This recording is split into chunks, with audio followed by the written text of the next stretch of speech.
Hello guys, welcome back to my channel. So nandito kami sa Quebec City kung saan magkasama kami ng aking asawa. So ginamit namin yung aming bakasyon sa pagpunta namin dito sa Quebec City. So gabi na kami dumating dito. So medyo makulimlim na ito guys dahil umulan, and then tapos gabi na.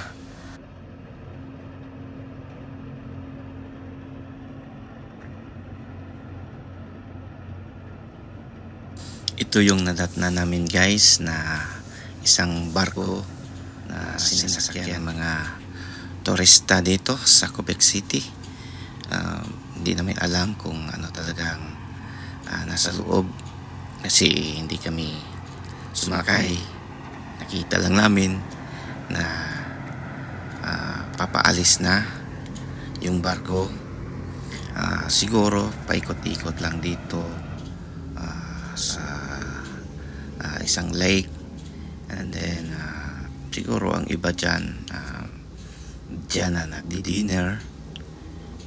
Depende na lang siguro sa package na kinuha ng isang turista. Kaya ipakita na lang namin guys kung ano dito. Actually nasa baba kami ng malapit sa bay kung saan ito yung nadatna namin. So papapalis na yung barko. Talagang maganda sana guys kung naka-prepare kami, kumuha kami ng package na ganito. Kaya nakakamiss. Actually guys, more than 7 hours drive kami dahil may pahinto-hinto pa kami.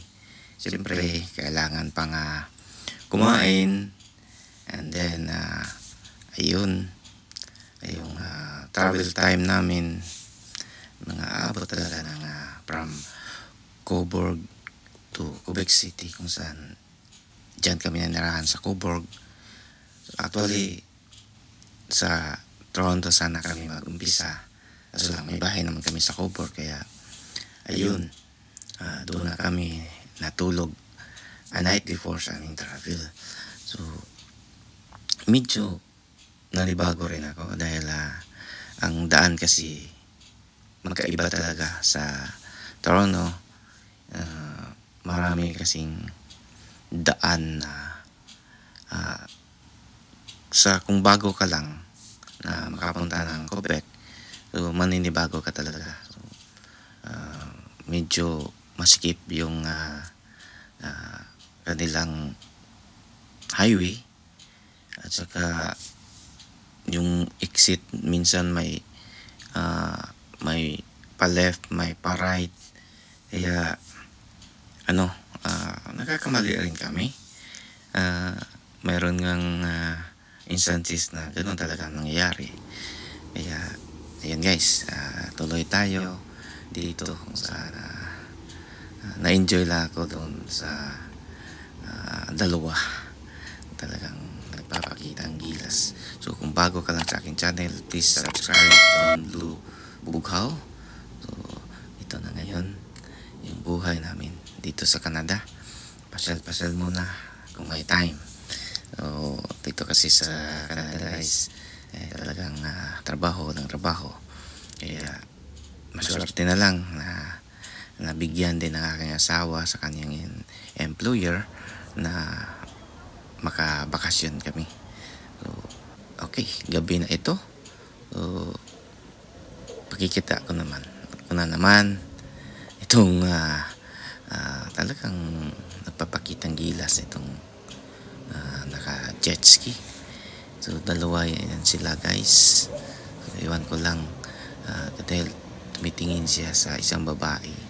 So talagang in nature yan talaga yung pakitang gilas ng lalaki sa kanilang jet ski. So ito lang muna yung umpisa na may pakita namin guys ha. So ito na ngayon yung mag-umpisa na naman tayo maglakad. So paakyat tayo doon sa taas kung saan nasa ano kasi tayo sa baba. Ayan, ang asawa para pasyal-pasyal muna tayo while inaantay natin yung gabi para bumalik kami doon sa aming hotel. So ito yung old Quebec actually guys, part of the Quebec City. Ito yung umbrella, ito yung Instagram na talagang magandang puntahan dito. Iwan ko lang kung ito yung mga payong, kumbaga lang payong na nakasabit pero very, very attractive. So tingnan nyo yung mga old building, mga nasa 18th century yata or to 19th century.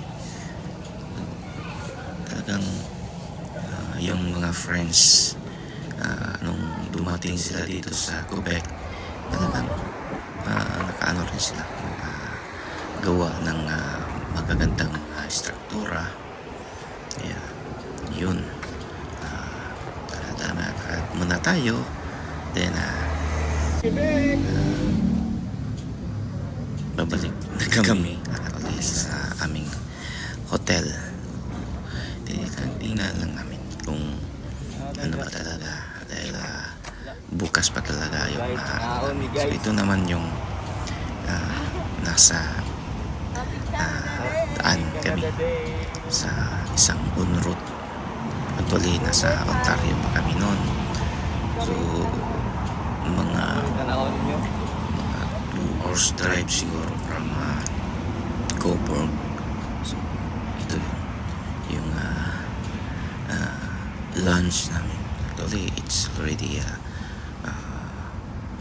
12 o'clock, 12 p.m. So may baon kami para makatipid guys. So discarding Pinoy lang ba? Meron naman sanang pilihan. Actually mas makakatipid. So guys, ito na yung sweet time namin ng aking asawa. So ayun, pakita na namin sa YouTube na ito. So, guys, bukas ulit yung pakita namin yung the day naman sa old Quebec. Ito talaga yun guys. Nanibago kami, meron kaming gadget nilagay dyan, then paikot-ikot siya yung galaw namin. So bumili kami actually niyan for the vlog, pero ako lang kung magagamit pa namin dahil yung preparation namin hindi namin nagawa talaga. Marami pang dapat i-prepare, pero nangyari nang hindi talaga namin gamit.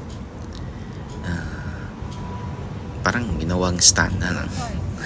So guys,